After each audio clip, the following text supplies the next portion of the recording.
Welcome to the Rim Break Rodeo. We hope this video helps. Hello everyone. In this video, I will explain how to change your Google Play Store country.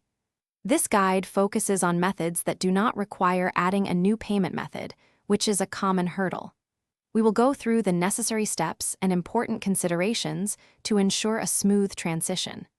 By the end, you will have a clear understanding of how to update your Play Store region effectively and efficiently. Before you begin, there are a few key requirements. First, you absolutely must be physically present in the country you want to switch to. Your device's IP address needs to reflect this new location.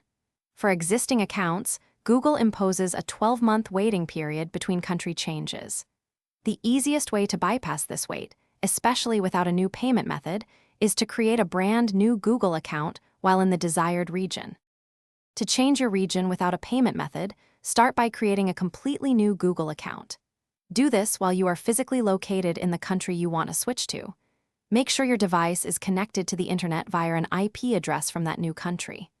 After creating the account, go to your device settings, find the Google Play Store app, and clear its data and cache. Then, open the Play Store and switch to your newly created account. It is crucial to remember a few important points. Google allows you to change your Play Store country only once every 12 months, so choose wisely.